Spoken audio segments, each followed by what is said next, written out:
Hey guys, this is Comic Uno, and today I'm doing Comic Uno's Best Comics of the Week, and this is a show where I review all the comics I've read this week in one show. We go least favorite to best pick of the week and everything in between, and at the end of the video, we talk about the viewer's pick of the week, so in the comments below, let me know your pick of the week for a chance to be featured. Now let's jump in. We had a pretty average-sized haul with, I believe, we got 12 books, and number 12 for me is Dead X-Men issue 1, a book I definitely got on whim. I want to love the X-Men. I like the X-Men as a franchise, but the past couple of years with the Krakoa stuff, I have not been enjoying it as much, and there's been a few titles here and there, like Marauders, and there was like a Dazzler and Jubilee title I liked a couple of years ago that always surprised me, and that's why I want to give titles like this a shot. Also Dazzler's in it, so of course I wanted to give this comic a shot. But honestly, it's a lot like any other Krakoa book. I keep saying this about the X-Men. If you've been enjoying this era of X-Men, you'll continue to like this book. You have been in more my side of the camp, you probably won't see the reinvention of the wheel here. Even the coloring I thought was very dark, just hard to get into. There's so many characters introduced in this story. It wasn't really until the end with Moira where I was like, oh, that's kind of interesting, but is it interesting enough to read more?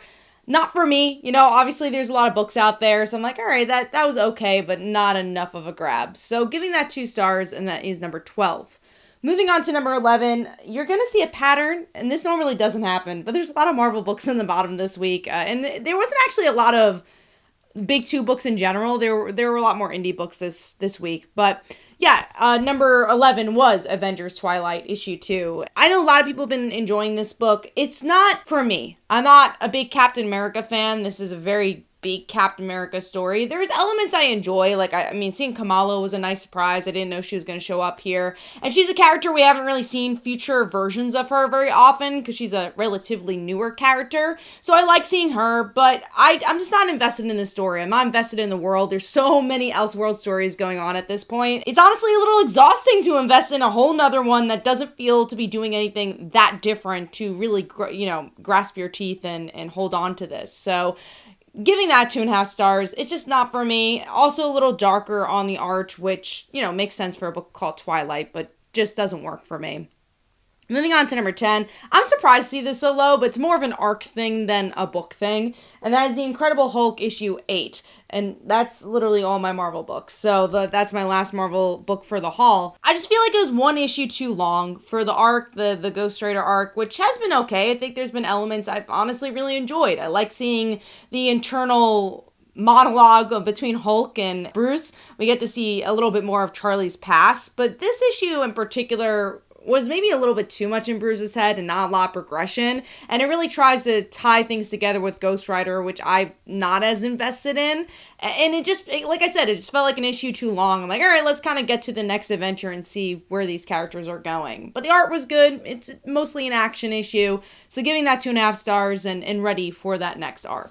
Next up is Moon Man, issue 1. This is a pretty big book for the week because Kid Cudi is making his comic book debut with Kyle Higgins and joining the Massiveverse. I would say I was looking forward to it. I don't know much about Kid Cudi as an artist. I like Kyle Higgins' writing.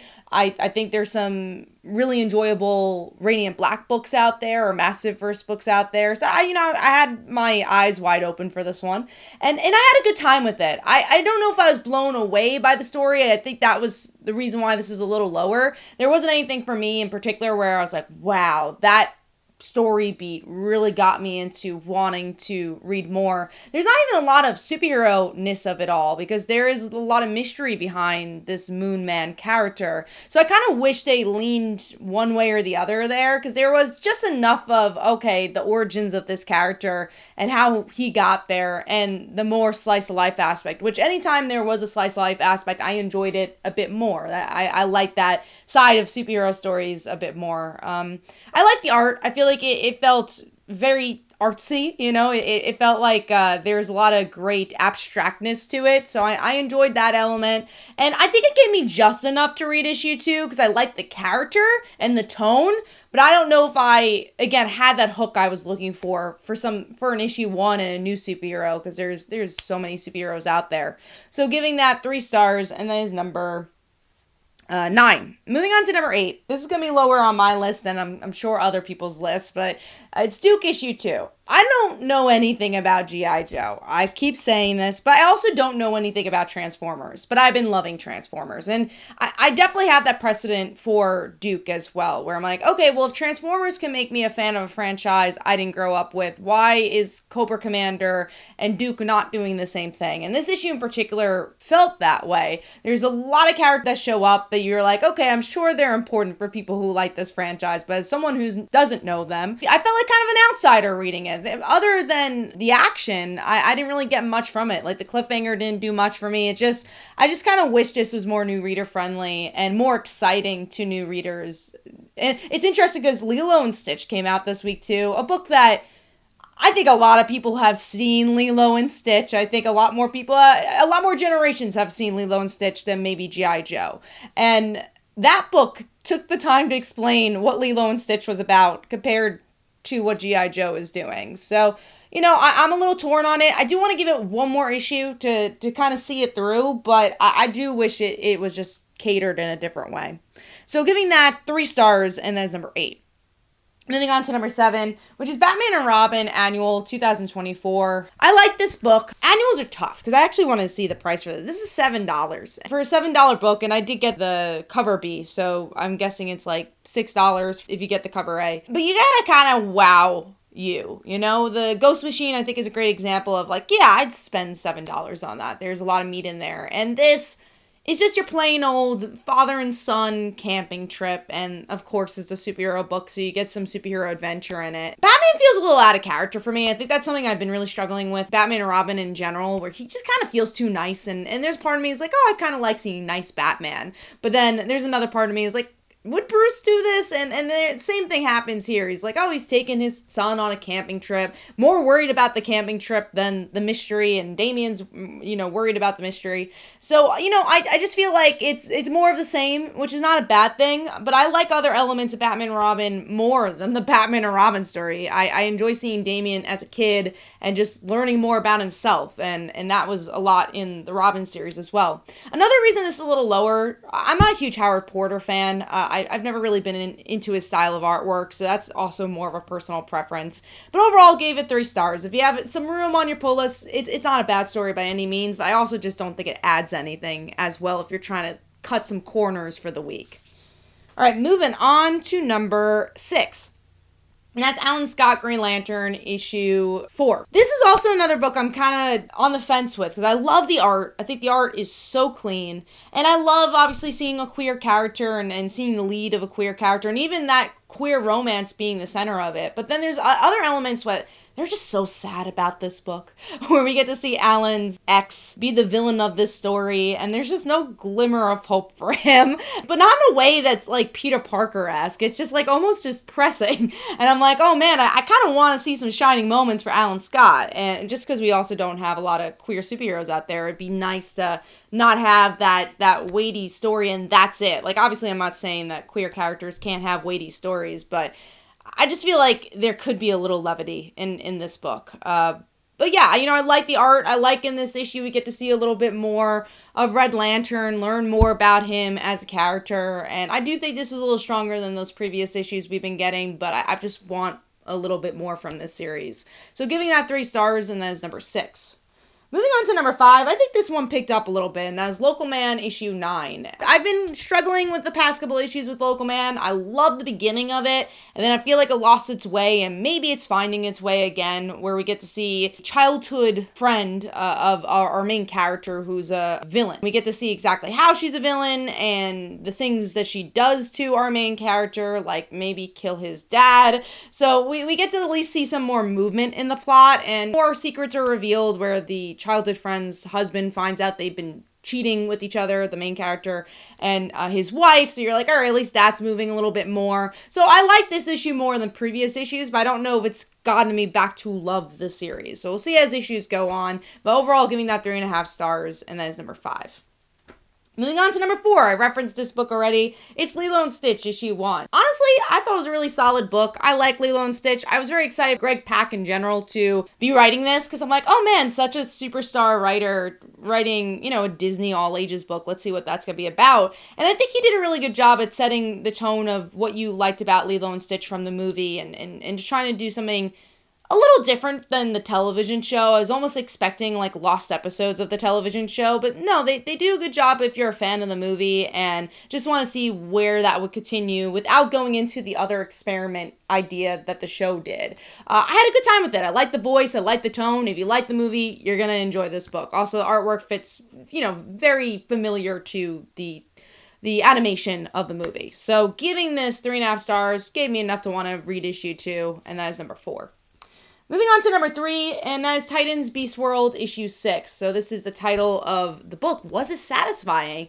And for the most part, I would say yeah. I actually think it was a pretty satisfying book. Now, am I the biggest Titans fan in the world? No. I like the characters. I always want to love the characters, but I genuinely just like them. They weren't my Teen Titans. I grew up with the generation after, Connor, Cassie, and Tim. They're the ones that I'm a little bit more interested in. But I like that this felt like the standard of what an event should be, and we haven't had that in a really long time. Even this ending, it gave you enough pieces where, okay, it's over, Gar's back, the villain's defeated, but in the background, other things are actually being set up for the DC universe. Amanda Waller definitely has a bit more puppets being played in the background. We have this evil Raven that's most likely going to play a bigger part in Titans. So it's like, all right, cool. This event felt like it was necessary to be an event, and then also did something for the smaller title of Titans. So I like that. The artwork is also really, really good, so that does not harm the book in any way. It feels very premiere. It feels like it deserves the slot of an event, and it kind of, like I said, it just did everything it was supposed to. It was character driven, it had action, it moved the plot, and yeah, it was your standard event, and so, honestly, it's weird to say, we kind of needed that, because it's been so long since we've had really great artwork on an event, character drivenness in an event, and just something that feels like it's going to affect the DC universe. So yeah, I was pretty satisfied with it. Did anything crazy happen? No. And I kind of like that in a good ending of an event where you're like, jaws on the floor, and you're like, that's crazy. But that doesn't happen. But it was a good event. So giving that 3.5 stars, and that is number 3. Moving on to number 2, which is the Mighty Morphin Power Rangers Unlimited, the Morphin Masters. I love Power Rangers, as you guys know. I'm a huge Ryan Parrott fan, and I really loved Ryan's writing on Power Rangers, so to see him return to the series, to a portion of his story that I think all his stories have been very strong, but that to me was his pinnacle, was Ranger Slayer. And we get to see the more of a continuation of that from a different angle of just getting Kimberly's head, which I very, very much enjoyed as a Kimberly fan. But then also, meeting these Morphin Masters, feeling like, okay, this does have enough meat for a mini-series. And I just thought it was a really good setup. And if you like Kimberly, you're going to love this book. If you enjoyed Ryan Parrott's run, you're going to love this book.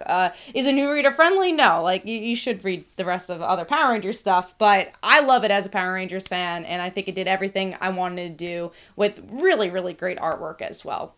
So moving on to number 1, which is Dark Ride issue 10. I love this book. It's a book that never lets you down, but every issue just moves the plot forward in a way that you don't expect, and it's a really fast book. It does legit feel like a roller coaster ride. You trickle up, and then the ride just kind of never stops. This issue in particular does that too. You learn a lot. I think most books would wait until like issue 50 to reveal all this information. This issue, they're like, nah, let's just reveal behind the curtain what's going on about the main character's souls being sold to the devil, and what that means for the amusement park, and what that means for the blonde girl's brother, and her relationship with this family, and her being dragged into it all. And there's a lot of good character moments between the family members, all while, again, learning more about what's going on. And something I enjoyed about this issue in particular a lot is that you actually get a lot more theme parkness of it all. We've been focusing so much on the family. We kind of left the theme park for a while, but here we actually get to see it. We get to see the mythology behind how they created it, and just like little moments of just going on the ride and how people were talking about what ride to go on next. Just made you remember this is a book about theme parks and gets you back into that world. So giving this 4 stars, I had a really good time with it and can't wait to see where it goes. Hopefully you guys enjoyed. This is Comic Uno. Let me know in the comments below what your favorite comics were. Last week's pick of the week was from the viewers, Crashdown. And here are some comments about that. Hopefully you guys enjoyed. This is Comic Uno, and I'll see you guys in the next one. Bye.